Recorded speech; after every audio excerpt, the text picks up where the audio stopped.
Hello, and welcome to the History of Egypt podcast, episode 111, The Royal Gods. This is part 4 in the life and times of Amunhotep IV, King of Egypt, commonly known as Akhenaten. Today, we explore the culmination of Amunhotep's early policies in Thebes. Big events were underway, including the celebration of a Sed-Festival for the king and the god, which helped to reshape the position of Aten within the cosmos. This was an unusual process, unprecedented in the annals of royal history. Today's story is brought to you by Christopher Brosh and Rob Witherspoon, who kindly donated to the podcast. Also, thank you to Nancy Bastek and Michael Nooner, who became patrons. Folks, your generosity is greatly appreciated. With your help, offerings flow to the temples of Aten, and the Sed-Festival is celebrated with unprecedented abundance. To everyone listening, thank you for joining me. May the rays of Aten warm your face, and his hand bring life to you and your family. Now then, on with the story.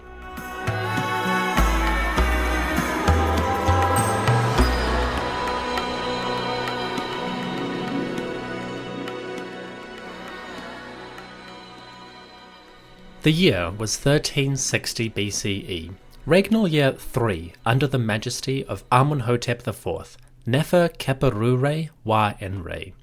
The king of Upper and Lower Egypt was well established in power and had begun to reveal some of his unique ideas about the gods, specifically the prominence and awe of his favorite deity, Aten the sun disk.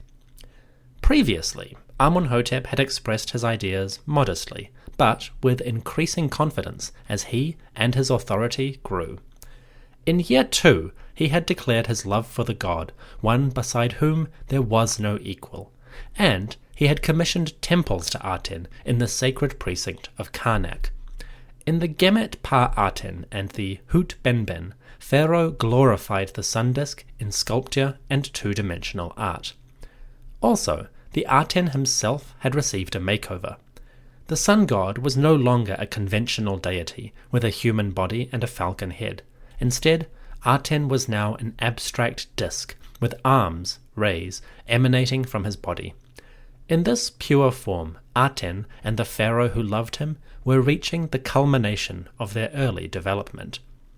That is how things stood at the beginning of year 3. Laborers built temples, craftsmen produced decorations, and farmers were putting their hoes to the soil in order to produce food for the god. You see, having established the theology of Aten and founded his temples, Amunhotep IV now started to make his god rich. Many people throughout history have founded or initiated new religious movements, but by and large, most of them were private individuals with modest means. And while they might have become rich, conveniently, they generally started with big ideas but limited resources. Amunhotep IV is one of the few examples of a religious leader who had both the idea and the wealth to make his vision a reality. From the start, Pharaoh had access to the revenue of an entire kingdom, an empire even. He had massive financial support for any plan he conceived. As far as founders go, Amunhotep IV was in a uniquely privileged position. He showed this early on, when he began to establish and fund the cult of Aten in a big way. Not long after he founded the first Aten temples, Pharaoh issued decrees for the provisioning and supply of those centers. It is easy to start a temple, of course, much harder to keep it running. And Amunhotep needed to consider how his god's shrines were going to operate once completed. Sanctuaries need priests, priests need supplies, and supplies need labor. To produce all of those things, the Aten temples were going to need a large dependent workforce. Excitingly, we have some of the texts through which Pharaoh established that economy. The king went big right out of the gate. To begin, Amunhotep IV assigned over 13,000 people to the provisioning, upkeep, and service of the Aten temples at Karnak. These included more than 6,800 support personnel, 3,600 cattle herders, and over 2,500 men of Lower Egypt, whatever that means. All of these people and the production they created were directed to the treasuries of Per Aten, the umbrella term for the Aten shrines now rising at Karnak. 13,000 people is a lot, of course. Even by modern standards, it's a large corporation. However, most of those people probably never visited the Aten temples or even saw them. What Pharaoh was doing here was assigning farmland and the labourers of that land to provide revenue for Aten. If the new temples were corporate headquarters, most of these people worked in regional centres, producing goods for a leader they would never see. So we should imagine a huge number of farming estates scattered up and down the Nile, where farmers and labourers produced goods. Those goods would be shipped upriver to Thebes, where they would be taken to the temples for use by the priests and king. It was a country-wide program, bringing revenue to the royal centre and the god who ruled there. The number of employees was huge, and the variety of estates and producers was also vast. We know this because on the decorated blocks that survive, dozens of men show up with titles relating to economic production. Among the many leaders, we see functions like scribe of the office of the granary, vineyard keeper, office of the overseer of peasants, scribe who counts livestock, and so forth. Dozens of individuals, each one representing a whole industry of producers and anonymous labourers in the background. Beyond the basic offerings which could come from anywhere, Amunhotep IV also made a decree aimed at the gods of Egypt. Having established Aten as the supreme deity, beside whom there was no equal, Pharaoh now decreed that the temples of other gods would send contributions to the cult. We know this because a fragmentary text records the surprising moment when Amunhotep laid a tax on the temples of the land. Every town, every region, had its own patron deity, a protector god whose cult was important in that region particularly. Gods like Osiris, Hathor, Khnum, and Satet were worshipped in temples at different locations.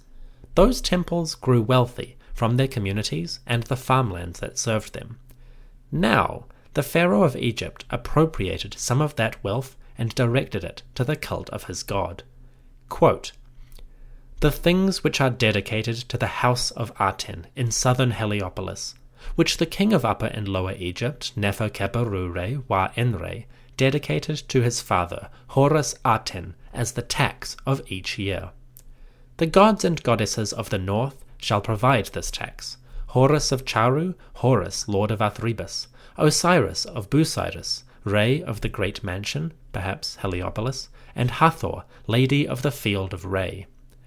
In the south, temples of gods and goddesses which were assessed with annual taxes include the house of Khnum, lord of Elephantine, Nekbet, lady of El-Kab, Montu, lord of Armant, Min of Koptos, and Wep-Wawet, lord of Asyut." End quote. The king of Upper and Lower Egypt, Amunhotep IV, levied a tax on temples throughout the two lands. Gods of all types, patron deities of their towns, would now give wealth directly to the Aten and its cult. It was a massive step forward in the foundation of Aten's religion, and a key component of the king's early policy. To be clear, we are not sure if this tax was new, created by the king, or whether Amunhotep took a pre-existing tax, like a government tax, and simply redirected that to the cult of the Aten. Either way, it was a significant move, but we can't be certain if the king was radically changing the economy of the temples or adjusting a policy that was already there. Whatever it was, we can be sure that Aten was now growing wealthy indeed. Royal estates, production centres, farmland and labourers were working directly in support of the god. Temples, with their own wealth, were contributing as well. Amunhotep was directing huge quantities of material to the temples of Aten. At a stroke, Pharaoh had made his god one of the richest in the land. All of this abundance was for a purpose, and it wasn't for the king. Amunhotep IV had a plan to glorify Aten in an unprecedented manner. Part of the reason that so much wealth came to the temples was that Pharaoh intended to celebrate a festival. Not just any festival though. Amunhotep was giving Aten a Sed-Festival.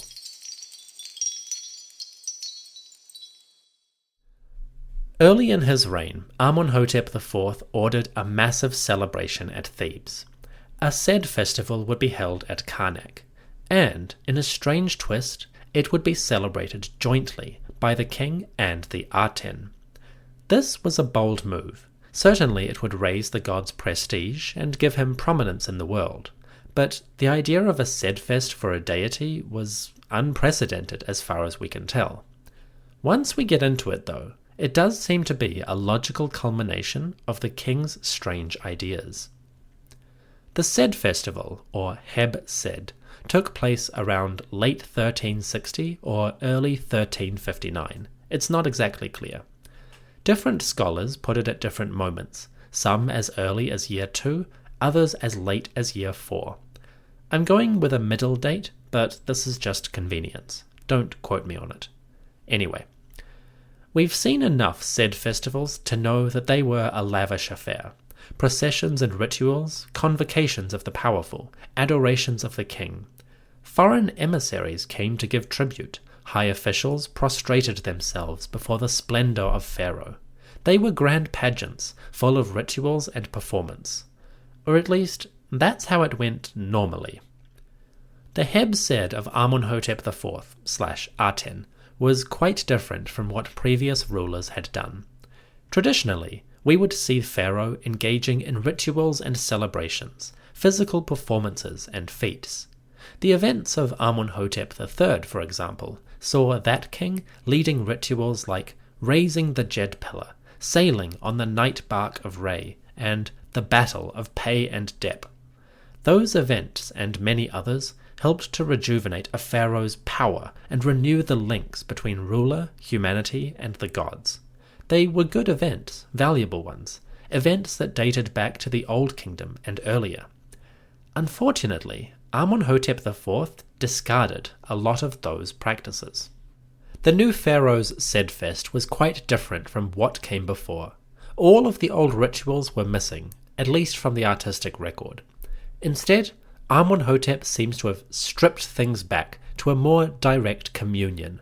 On the one hand, we see him in parades and processions while the Aten shines down upon him. In other places, we see the pharaoh making offerings, holding incense and goods up while the rays of the sun disk stretch down to receive them. It is all very simple, very direct. Once again, Amunhotep seems to have favoured purity, at least in his artistic images. A few texts survive for these offerings, and they show the king speaking to the god, saying things like, quote, "You shine beautifully in the horizon of heaven, O living Aten, the one whose name is great, whose titles are holy, as your rays shine upon your son, whom you set upon the throne." End quote. Pretty conventional stuff. The king praises his god and thanks the deity for granting him the power of rule.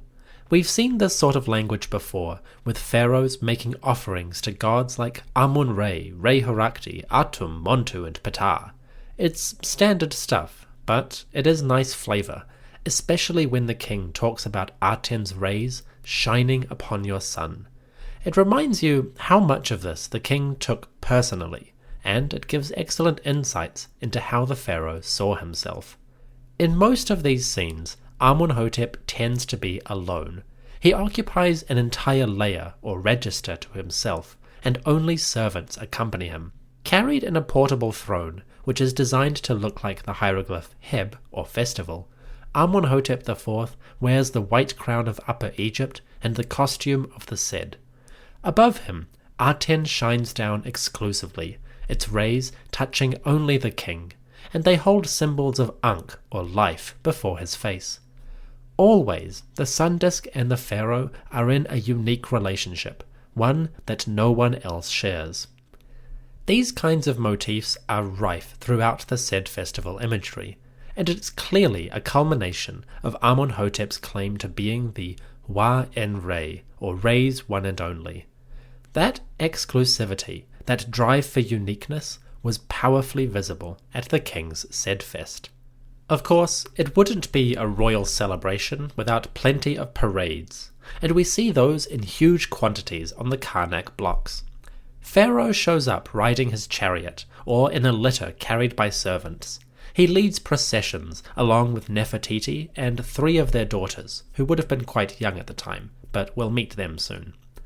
Behind the royal family, hundreds of servants carry fans, bow to the king, and work to carry the royals on their long processions. Captions to these scenes describe them along the lines of, quote, "Coming in peace by His Majesty to or from the Gemet Pa Aten in the house of Aten in southern Heliopolis." End quote. Basically, the whole affair was characterized as a festival for Aten in a temple complex designed to parallel the grand sanctuaries of Re. Scenes like this tend to be huge. One of them is 4 meters tall and 35 meters long. That's 13 feet by 115 feet. A real beast of a work. Amunhotep really seems to have favored a bigger is better approach. When the king and queen ride, they pass by offering tables piled with goods. The thing is, even the offering tables are huge, as tall as trees. If you just glance at them, you might think the couple were riding through a forest. In a way, they are, an artificial forest, blessed with abundance and made possible through the power of the king and the light of the Aten. All of these festival scenes are conspicuous for what they don't show. Once again, most of the conventional Sed-Fest motifs are entirely absent, and this has led some Egyptologists to question whether the festival itself actually took place. While we have artistic images from Karnak, we don't have the sort of material records, jar labels, dockets, etc., that would testify to the event physically happening. It's possible that the Sed-Fest is a propagandistic fiction, something the pharaoh depicted but never actually did. I'm not sure I buy that hypothesis, personally. For one thing, the place where the Sed-Fest took place was later dismantled and destroyed, so the receipts, as it were, could easily have disappeared. And it's hard to imagine why the king would show a Sed-Fest without actually doing it. I mean, Amunhotep had the means, and an event like this was a great way to solidify his god's prestige. So I think it did actually happen. The fact that we don't have the physical records could just be an accident of preservation. There is one other question to ask. Why would Amunhotep hold a Sed-Fest this early in his reign? Traditionally, Egyptian kings would use the Heb-Sed to mark an anniversary of their ascent to power, about 30 years or so. Once that milestone was reached, Sed-Festivals could repeat every 3 to 4 years. But generally, the first one took decades to achieve. The answer might have something to do with Amunhotep IV's predecessor.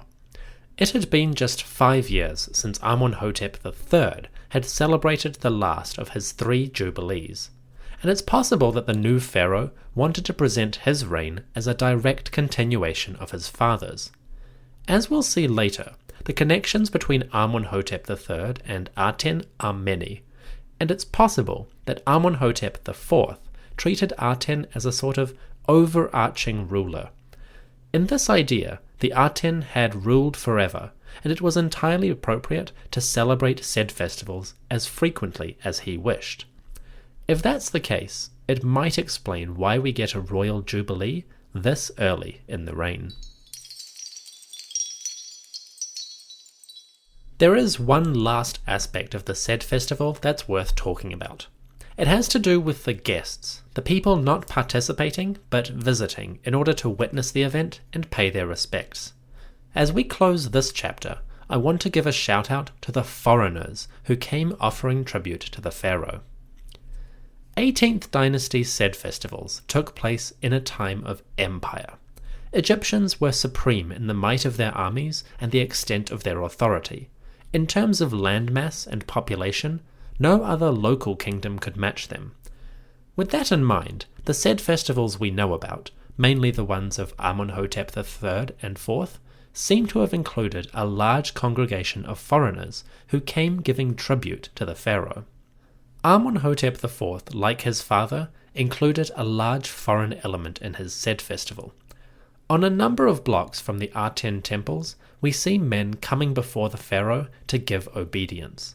They raise their arms in the gesture called hesi, or praise, and around them hieroglyphs proclaim their respects.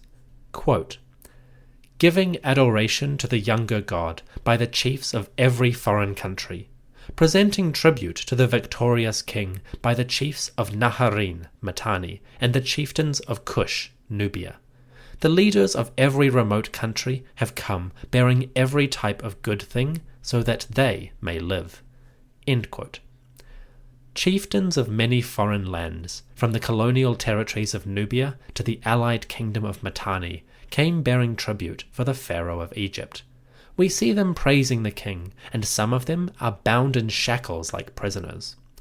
It is possible that Amunhotep IV had already commanded some kind of military action in the Near East, and I'll talk about the evidence for his wars in a future episode. These prisoners might be real, captives of a conflict raging through Syria at the time, or they might be symbolic, motifs of Egypt's power and supremacy over all lands.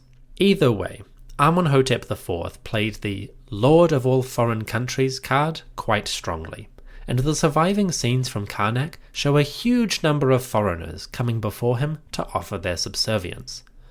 All things considered, there's a good chance that this was real. Some of the men would have been guests, hostages, at the Egyptian court. Others would have been diplomats, coming and going on the never-ending cycle of communication. Finally, some of them might have been ordinary foreigners living in Egypt and eager for a glimpse of the mighty pharaoh himself.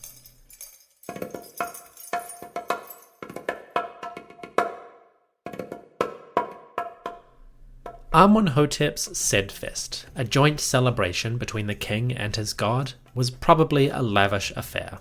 If those economic records are any indicator, then food, drink, and treasure flowed into Thebes to adorn the temples and make the pharaoh's jubilee one to remember. While we don't have the sort of information that survives for festivals of Amunhotep III, the surviving evidence points to some kind of celebration early in the new king's reign. We now come to the end of chapter 1. In the next chapter, we explore the larger significance of Aten's supremacy on earth. Having made his god wealthy and celebrated him lavishly, Amunhotep IV now began to promote Aten more clearly as a central part of the royal identity. With small flourishes and some fascinating decisions, the king was about to make his god a sort of co-ruler, establishing a divine trinity of god, pharaoh, and queen on earth. In chapter 2, we explore how Aten, the little sun disk that could, transformed from an abstract symbol to a genuine royal god. That's chapter 2 after the break. See you in a moment.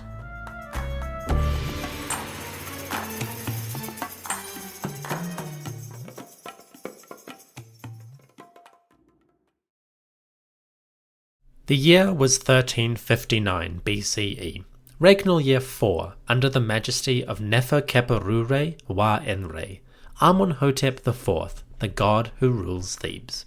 Pharaoh was sitting pretty. He had celebrated a Sed-Festival, one dedicated simultaneously to his own glory and to that of the Aten. The great god, shining on all lands, now seemed to be a central part of the royal propaganda. From some perspectives, Aten almost seemed like a king alongside Amunhotep. This impression was only going to get stronger, particularly as the Sed-Festival came to its close. Celebrations ended, and thousands of guests went home tired, and perhaps a little confused. Compared to recent Sed-Fests, this had been an unusual event. The king didn't partake in his proper rituals and performances. Instead, he led processions and made offerings to the sun disk alone. While the powerful were feted and feasted, the king had been conspicuous in his changes to tradition. If anyone was curious about this, they may have been even more surprised when they saw the changes which now developed in royal iconography. Amunhotep IV had made Aten a central part of his public image. Now, he developed the god's identity even further, in a truly unprecedented manner. He did this with a simple trick, one that doesn't seem so big, but is quite significant. To emphasize the status of the god, Amunhotep began to put Aten's name in cartouches. The cartouche, or cartridge in French, was one of Egypt's oldest royal symbols. It dated back to the 4th dynasty and was a visual marker for a king's name. The cartouche was a simple icon, all things considered, a length of rope twisted around the hieroglyphs of the name and anchored with a straight line, perhaps a rod at the base. It was used to mark two of a ruler's names, his personal one, the one he was born with, and his throne name, the one he chose when he came to power. Notably, the personal name is also known as the Son of Re name, a name which connected the king with the sun god and marked him as its son. In the 18th dynasty, cartouches were used by the king and queen alone. No one else, not even crown princes, received this distinction. So cartouches are exclusive to the monarchs, male and female. Attaching one to Aten raises the question, was the god now a king? Previously, the great god Aten was described with simple epithets written in hieroglyphs, without any special markers. If you saw the god's name on a wall, it wouldn't seem much different from dozens of other divine titles. Even written out in full, the god's name, Re Horakti, rejoicing in the horizon, in his name of Shu, which is in the Aten, was simply one among many. Putting it in cartouches, though, changed that substantially. It's possible that Amunhotep IV was communicating something quite specific about his vision of Aten. Perhaps, in his mind, this god was more present and real than your average deity. That would make sense. Aten, the sun disk, was uniquely visible among gods. No imagination required, he was right there, dominating the heavenly sphere with his light. This might have led the king to view Aten as an almost earthly presence, a god that was here, now, and wielding authority in the world. Apart from the cartouches, Aten also received another royal accessory. When we see him, the god appears as a disk with long arms, rays, stretching down to the ground. On the disk itself, though, there is a small adornment. From the time of the Sed-Festival onward, Aten began to appear with a uraeus. The uraeus, or royal cobra, dates back a long time, and it has solar connotations as early as the Old Kingdom. We see uraei referenced in the pyramid texts, where hieroglyphs speak of, quote, the uraeus which came forth from Re, end quote. They are powerful symbols, and the uraeus is frequently invoked as a protector of the king and the sun god. In the Middle Kingdom, some of the coffin text describe the uraeus as, quote, the mistress of fire, the great one who is upon the brow of the Aten of sunshine, end quote. Clearly, the royal cobra has associations with the sun specifically, and the Aten as well. More fundamentally, the uraeus is a marker of kingship. Just a couple generations before Amunhotep IV, another pharaoh had declared, quote, the uraeus took its place upon his brow, the image of Re was established on its post, end quote. In context, that ruler was speaking about his appearance on the throne, so the cobra uraeus is a marker of kingship and a potent symbol of the sun god. By giving Aten a uraeus, Amunhotep IV seems to be blending those two ideas. On the one hand, Aten is the solar deity, nice and simple. On the other, it seems the god was being given a specifically royal identity and accessories. Combine that with the cartouches, and you have a compelling case for seeing Aten as a sort of second pharaoh of Egypt. It seems that Amunhotep IV saw Aten as a sort of co-ruler, one complementing Pharaoh's earthly authority with a celestial kingship. If that's the case, it would help explain why Aten only ever shined on Amunhotep and his queen. The god was exclusive to the royal family because he was part of the royal family. Together, you might see Aten, Amunhotep, and Nefertiti as a sort of ruling triad or trinity, three beings working together to maintain harmony, ma'at, on earth and in heaven. It's a powerful image, and one that I find quite compelling. By 1359 BCE, Aten was powerful and wealthy. The temples which served him were humming nicely, thanks to a vast supply of goods given by the king. The god himself now bore royal accoutrements and seemed to be a second ruler alongside the pharaoh. All of this is unusual, both for the speed of its rise and the universal scope of Aten's authority, not to mention the sheer focus which Amunhotep lavished on his favourite god. This kind of rapid development begs the question, where did Amunhotep IV get the idea for all of this? As you can imagine, many Egyptologists have tried to understand the king's attachment to Aten as best they can. It's difficult, though. Thousands of years have passed, destroying evidence and obliterating most traces of the pharaoh's ideas. With that in mind, and it is a big problem, some scholars have started to ask, what if the king's love for Aten isn't just faith or worship? What if there is something personal going on here? It's time to ask a question that is being discussed more frequently among some Egyptologists. What if the Aten, the god whom Pharaoh loved so much, is not just a deity, but a manifestation of a being with whom the king had a personal connection? What if, for example, the Aten was a deified version of a human, one related to the king, and who himself used Aten as part of his royal identity?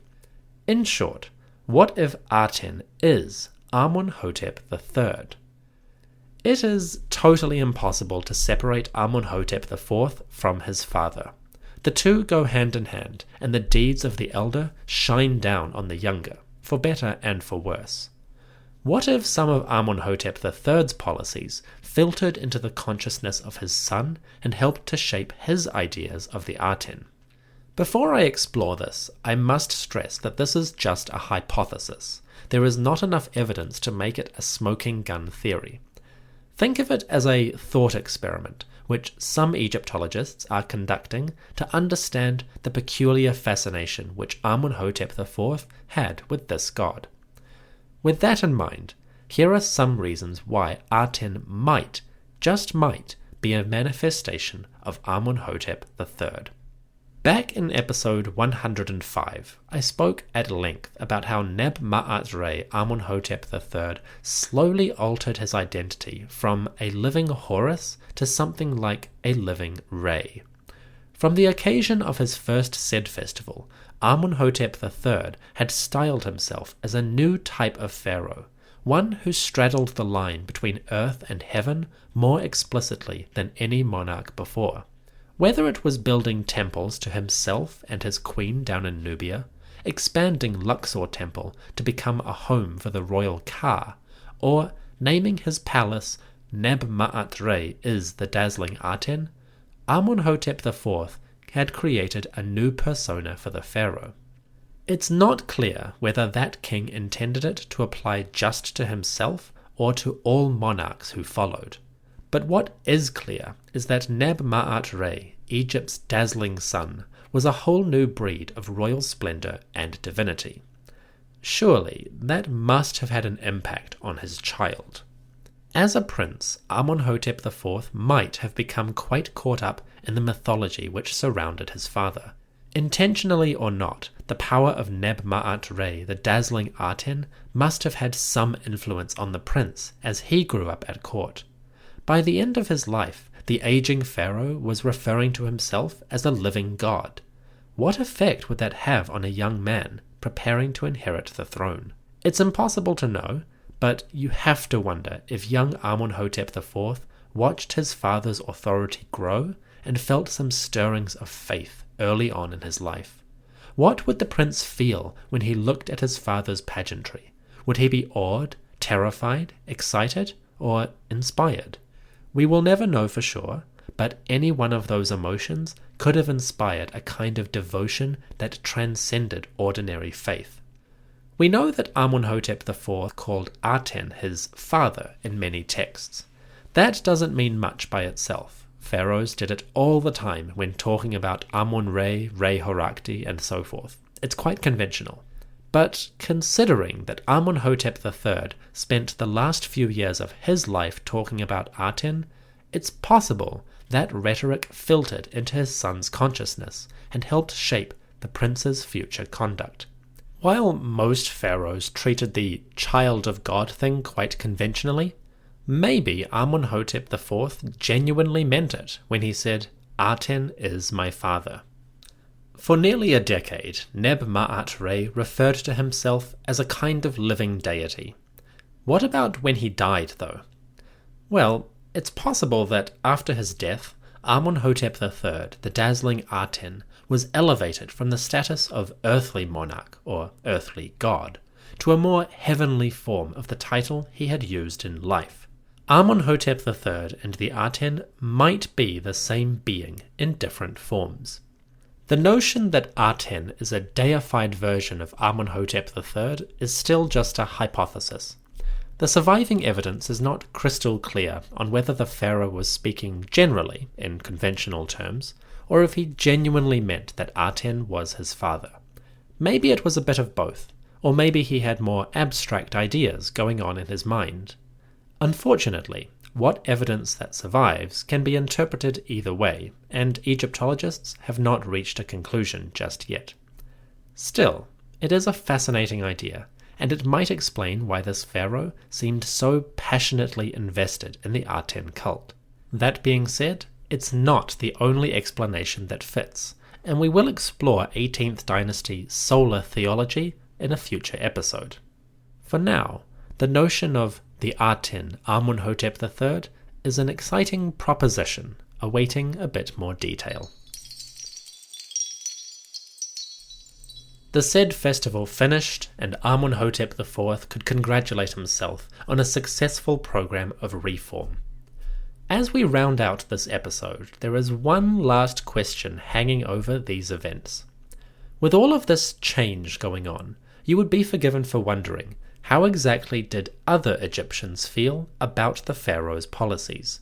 Were they happy with what Amunhotep was doing, or were they opposed?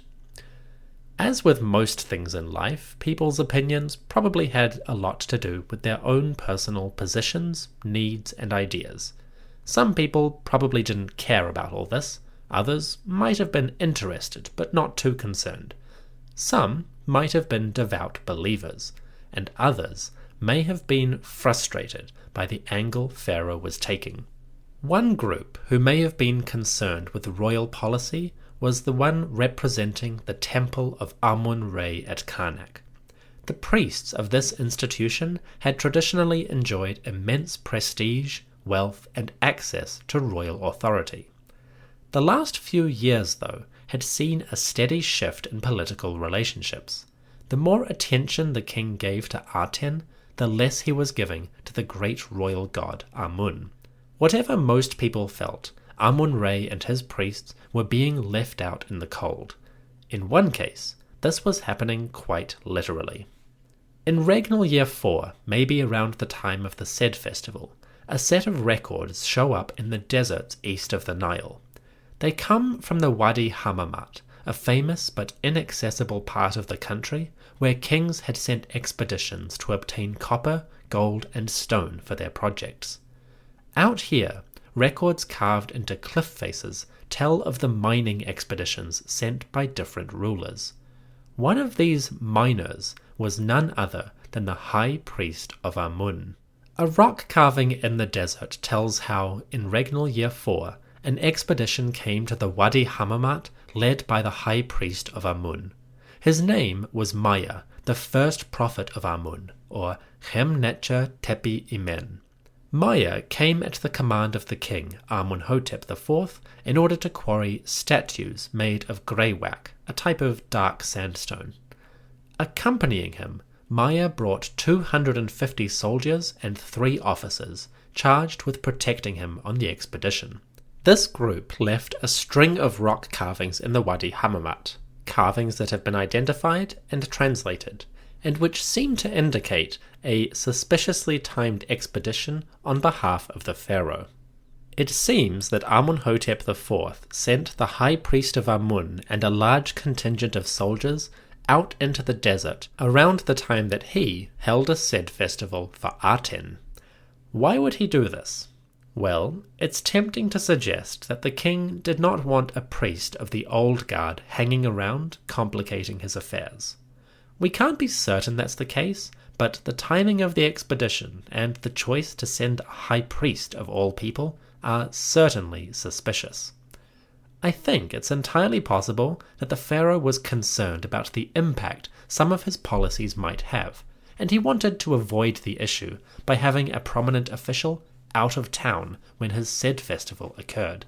Whatever the royal motivations, Maya's expedition to the Wadi Hammamat probably worked and would have taken some time. But when the priest returned and saw what Pharaoh had done for the Aten, he must have been concerned. Temples to Aten were one thing, a Sed-Festival was something else, and the rash of changes to iconography, cartouches, uraei, etc., really suggested that Amunhotep IV had dangerous plans for his god. Dangerous at least for the other deities and their priesthoods. As regnal year 4 passed and the Sed-Festival concluded, men like Maya may have started getting worried about what the pharaoh was doing. Pretty soon they would need to say something, or risk being swept aside by a monarch intent on change.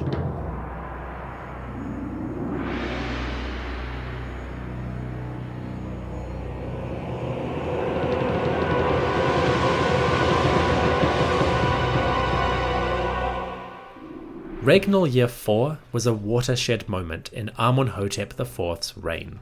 As the Sed-Festival ended, the king was reaching the culmination of his peculiar religious agenda. He had elevated his god, Aten, to supreme status, and he had done so with unprecedented speed and determination.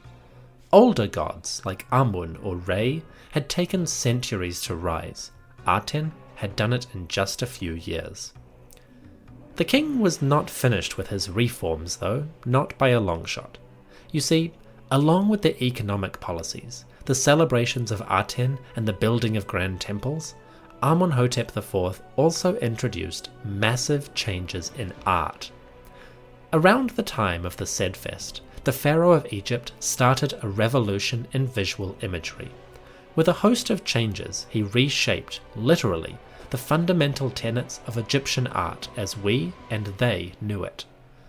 On the next episode, we witness this strange movement called Amarna art and what it symbolizes about this ruler. That is episode 112, Artistic Revolution, releasing soon. Before we go, I want to thank everyone who has signed up to the podcast Patreon. Your support means the world, and it's helping me to pay for research materials and more useless things like food. If you have $1 to spare and would like to help the show, consider joining up at patreon.com/Egypt podcast. In particular, I'd like to thank Linda, a priest-level subscriber whose generosity is unmatched in the two lands. Thank you, Linda. Aten will surely extend his hands to bless your life. To everyone listening, thank you very much for joining me on this narrative journey. Whether you're a silent listener or an active member of our social media groups, I appreciate your presence and I hope you're enjoying the show. Thanks for listening. I'll see you soon.